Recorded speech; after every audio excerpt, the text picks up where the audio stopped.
No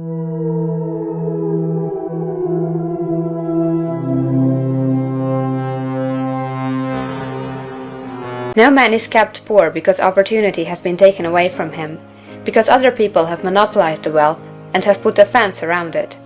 You may be shut off from engaging in business in certain lines, but there are other channels open to you. Probably it would be hard for you to get control of any of the great railroad systems. That field is pretty well monopolized. But the electric railway business is still in its infancy and offers plenty of scope for enterprise. And it will be but a few years until traffic and transportation through the air will become a great industry, and in all its branches will give employment to hundreds of thousands and perhaps to millions of people. Why not turn your attention to the development of aerial transportation, instead of competing with J.J. Hill and others for a chance in the steam railway world? It is quite true that if you are a workman in the employ of the Steel Trust, you have very little chance of becoming the owner of the plant in which you work. But it is also true that if you will commence the act in a certain way, you can soon leave the employ of the Steel Trust. You can buy a farm of from 10 to 40 acres and engage in business as a producer of foodstuffs. There is great opportunity at this time for men who will live upon small tracts of land and cultivate the same intensively.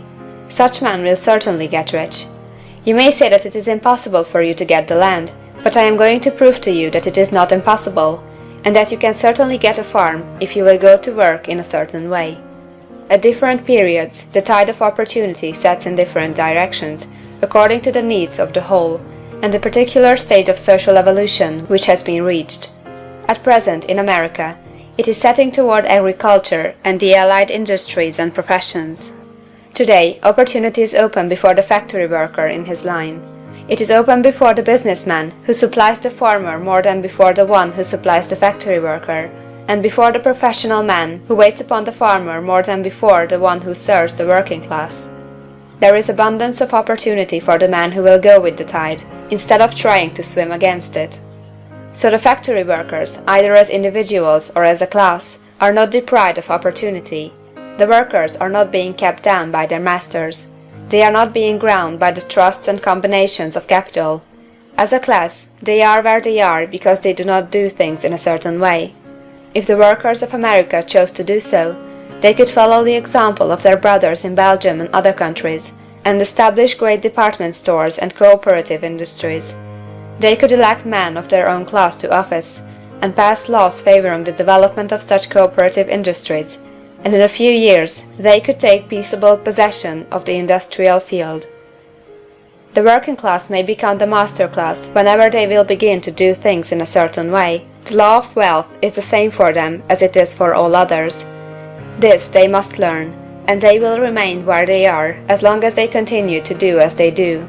The individual worker, however, is not held down by the ignorance or the mental slothfulness of his class. He can follow the tide of opportunity to riches, and this book will tell them how. No one is kept in poverty by a shortness in the supply of riches. There is more than enough for all. A palace as large as the Capitol at Washington might be built for every family on earth from the building material in the United States alone, and under intensive cultivation this country would produce wool, cotton, linen, and silk enough to clothe each person in the world finer than Solomon was arrayed in all his glory, together with food enough to feed them all luxuriously. The visible supply is practically inexhaustible, and the invisible supply really is inexhaustible. Everything you see on earth is made from one original substance, out of which all things proceed. New forms are constantly being made, and older ones are dissolving, but all are shapes assumed by one thing. There is no limit to the supply of formless stuff, or original substance. The universe is made out of it, but it is not all used in making the universe. The spaces in, through, and between the forms of the visible universe are permeated and filled with the original substance, with the formless stuff, with the raw material of all things. 10,000 times as much as has been made might still be made, and even then we should not have exhausted the supply of universal raw material. No man, therefore, is poor because nature is poor, or because there is not enough to go around. Nature is an inexhaustible storehouse of riches. The supply will never run short. Original substance is alive with creative energy, and is constantly producing more forms. When the supply of building material is exhausted, more will be produced.